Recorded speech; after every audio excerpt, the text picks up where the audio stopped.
Price Lord. எல்லாரும் எப்படி இருக்கிறீங்க? இந்த காலை நேரத்தில் உங்களை இந்த வீடியோ மூலமாக சந்திக்கிறதுல மிகுந்த மகிழ்ச்சி அடைகிறேன். இந்த நாளுடைய தியானத்துக்காக ஒரு வசனத்தை வாசிக்கிறேன். யோவான் எழுதின சுவிசேஷம் 10வது அதிகாரம் 9வது வசனத்திலே ஆண்டவராகிய இயேசு கிறிஸ்து இவ்வாறாக சொல்லியிருக்கிறார், நானே வாசல், என் வழியாய் ஒருவன் உட்பிரவேசித்தால் அவன் ரட்சிக்கப்படுவான், அவன் உள்ளும் புறமும் சென்று மேய்ச்சலை கண்டடைவான் என்று இயேசு சொல்லியிருக்கிறார். நம்முடைய தேவன் நம்மை ரட்சிக்கிறவராக, விடுதலை தருகிறவராக இருக்கிறார். அவருடைய ரட்சிப்பையும் விடுதலையும் நாம் விரும்புகிறோம். ஆனால் அநேக நேரத்திலே அவருடைய விடுதலையை மாத்திரம் நாம் விரும்புகிறோம். அவருக்குள் இணைந்திருப்பது அல்லது அவருடைய பாதுகாப்பின் கீழாக இருக்க வேண்டும் என்ற அந்த உணர்வு இல்லாமல் நமக்கு போவதனாலே தான் அநேக ஆசீர்வாதங்களை இழந்து விடுகிறோம். அநேக ஆபத்துகளில், பிரச்சனைகளில் சிக்கி விடுகிறோம். புரியும்படியாக சொல்லப்போனால் ஒரு உதாரணத்தை சொல்லுகிறேன். பல வருஷத்துக்கு முன்னாடி கருப்பின மக்கள் அமெரிக்க ஐக்கிய தேசத்திலே அடிமையாக இருந்தார்கள். அவர்களுக்கும் வெள்ளை இன மக்களுக்கும் அடிக்கடி பிரச்சனைகள், போராட்டங்கள் வந்தது. நிறைய உரிமைகள் பறிக்கப்பட்டது. அவர்கள் அடிமைகளாகவே இருந்தார்கள் அந்த கருப்பின மக்கள். அப்பொழுது விடுதலைக்காக அநேகர் போராடினார்கள். நிறைய தலைவர்கள் போராடினார்கள். மக்களும், கருப்பின மக்களும் நிறைய போராட்டங்களை முன்னெடுத்து நிறைய காரியங்களை செய்தாலும் அவருக்கு விடுதலை கிடைக்கவே இல்லை. ஒரு குறிப்பிட்ட காலத்திலே அவர்களுடைய விடுதலைக்காக நிறைய பேர் போராடினதுனாலே விடுதலை கிடைக்கக்கூடிய ஒரு சூழ்நிலை இருந்தது. ஒரு குறிப்பிட்ட நாளிலே ஒரு மாலை நேரத்திலே அந்த தேசத்துடைய வானொலி மூலமாக ஒரு அறிவிப்பு ஒன்று வெளியிடப்பட்டது. கருப்பின மக்களுக்கு இன்றிலிருந்து விடுதலை என்று சொல்லும் போது அந்த மக்களுக்கு அளவில்லாத சந்தோஷம், பயங்கரமான மகிழ்ச்சி. நாங்கள் இனிமேல் சுதந்திரமாக இருக்க போகிறோம் என்று சொல்லி பயங்கரமாக மகிழ்ச்சி அடைந்தார்கள்.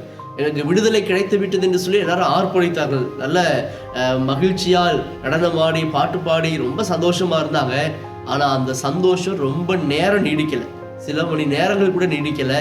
அந்த இரவு நேரத்திலே அந்த கருப்பின மக்கள் எல்லாத்துக்கும் ஒரு கவலை உண்டானது. என்ன கவலை என்று சொன்னால், நாளை தினத்திலிருந்து இந்த இரவு நேரத்தில் எனக்கு விடுதலை கிடைத்து விட்டது.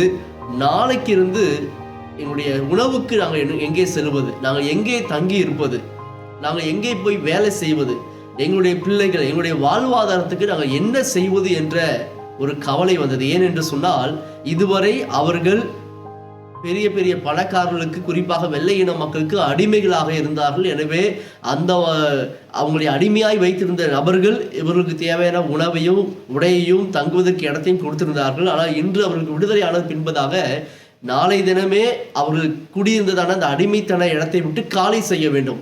எனவே அடுத்து நாங்கள் என்ன செய்வது, எங்களுடைய வாழ்வாதாரத்துக்கு என்ன செய்வது என்று சொல்லி மிகுந்த கவலை அடைந்தார்கள். பாருங்கள், பல வருஷம் போராட்டம் பண்ணி இப்பொழுது விடுதலை கிடைத்தது என்ற செய்தி வந்தும் அந்த விடுதலையை முழுமையாக இவர்களால் அனுபவிக்க முடியவில்லை. காரணம், இந்த அடிமைத்தனத்திலிருந்து அடுத்த கட்டத்துக்கு என்ன செய்வது, என்ன யாருடைய கண்ட்ரோலில் இருப்பது என்பது அவர்களுக்கு தெரியவில்லை. இதே போலதான் ஆண்டவர் நம்மை பல முறை விடுவிக்கிறார். அநேக பாவ பழக்கத்திலிருந்து விடுவிக்கிறார், நம்மை ரட்சிக்கிறார். தொடர்ந்து அவருடைய ஆளுகைக்கு உள்ளாக இருப்போம் என்று சொன்னால், அவருடைய மேய்ச்சல் நிலத்துக்குள்ளாக இருப்போம் என்று சொன்னால், நமக்கு நல்ல பசுமையான புல்லையும், மேய்ச்சலுக்கு தேவையான புல்லையும், நல்ல அமர்ந்த நீரோட்டையும் நமக்கு தருவதற்கு அவர் வல்லமையுள்ளவராக இருக்கிறார். ஆனால் இதை விட்டுவிட்டு, கர்த்தருடைய ஆளுகையை விட்டுவிட்டு விடுதலையை மாத்திரம் அனுபவிக்க வேண்டும் என்று நினைத்தோம் என்று சொன்னால், நிச்சயமாய் தேவனுடைய ஆசீர்வாதத்தை நம்மளால் அனுபவிக்க முடியாது. ஒரு பாதுகாப்பற்ற சூழ்நிலை தான் நமக்கு காணப்படும். எனவே ஆண்டவர் சொல்லியிருக்கிறார், நானே வாசல், என் வழியாய் ஒருவன் உட்பிரவேசித்தால் அவன் ரட்சிக்கப்படுவான் என்று சொல்லியிருக்கிறார். அது மட்டும் இல்லாமல் உள்ளும் புறமும் சென்று மேய்ச்சலையும் கண்டடைவான் என்று சொல்லியிருக்கிறார். இன்றைக்கு தேவன் தருகிற மேய்ச்சல் உங்களுக்கு வேண்டுமா? ஆசீர்வாதம் உங்களுக்கு வேண்டுமா? விடுதலை உங்களுக்கு வேண்டுமா? அந்த விடுதலை மட்டும் அனுபவிக்காமல் தேவனுடைய ஆளுகைக்கு கீழாக வளருவதற்கு உங்களை ஒப்புக்கொடுங்கள். அவருடைய ஆளுகையின் கீழாக இருப்பதற்கு உங்களை அர்ப்பணியுங்கள். அப்பொழுது தேவன் ரட்சிப்பையும் தருவார், விடுதலையும் தருவார், பாதுகாப்பையும் தருவார். அதே நேரத்தில் நம்முடைய தேவைகள் எல்லாவற்றையும் சந்தித்து நம்மை அதிசயமாய், அற்புதமாய், திருப்தியாய் வாழ வைக்க அவர் வல்லமையுள்ளவராக இருக்கிறார். இதே போல வேதாகமத்திலும் இஸ்ரவேல் ஜனங்கள் 430 வருஷம் எகிப்திலே அடிமையாய் இருந்தார்கள், கூக்குரலிட்டார்கள். கர்த்தர் அவருடைய சத்தத்தை கேட்டார். அந்த பார்வோனுடைய சேனையிலிருந்து விடுதலை தந்தார். எகிப்தின் அடிமைத்தனத்திலிருந்து விடுதலை தந்தார். அந்த விடுதலை பெற்று வரும்பொழுதே கர்த்தர் அவர்களுக்கு பாதுகாவலராக இருந்தார். அந்த ஜனங்களும் கர்த்தரை சேவித்தார்கள், கர்த்தரோடு இணைந்து கொண்டார்கள்.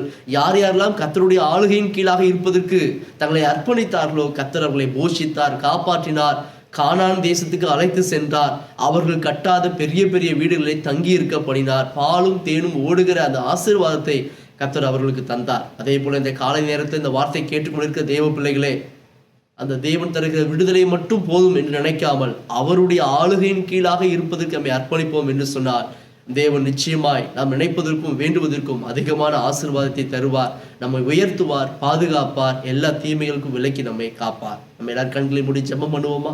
சர்வ வல்லமையுள்ள தகப்பனே, இந்த காலை வேளை எங்களோடு பேசின நல்ல வார்த்தைகளுக்காக நன்றி. நானே நல்ல மேய்ப்பன் என்று சொல்லியிருக்கிறீங்க ராஜா, நானே நல்ல வாசல் என்று சொல்லியிருக்கிறீங்க. நாங்கள் எல்லாரும் உம்முடைய வாசலுக்குள்ளாக பிரவேசித்து உம்முடைய விடுதலை மட்டும் பெற்றுக்கொள்ளாமல் உம்முடைய ஆளுகையின் கீழாக தங்கியிருக்கவும், நீர் தருகிற நல்ல மேய்ச்சலை அனுபவிக்கவும், ஆசீர்வாதத்தை அனுபவிக்கவும், உம்முடைய பாதுகாப்பை அனுபவிக்கவும் உம்முடைய பிள்ளைகள் ஒவ்வொருவருக்கும் கர்த்தர் உதவி செய்வீராக. தடைகளை மாற்றுங்க. தொடர்ந்து உம்முடைய கையின் கீழாக அடங்கி இருக்க கர்த்தர் கிருபைகளை தருவீராக. உம்முடைய கரத்தில் ஒப்புக் கொடுக்கிறோம். நீர் ஆளுகை செய்யுங்க. இந்த நாள் உம்முடைய பிள்ளைகளுக்கு ஒரு ஆசீர்வாதத்தின் நாளாக, மகிழ்ச்சி நாளாக இருக்கட்டும். இயேசுவின் நாமத்தில் ஜெபிக்கிறோம் ஜீவனுள்ள நல்ல பிதாவே. ஆமென். God bless you.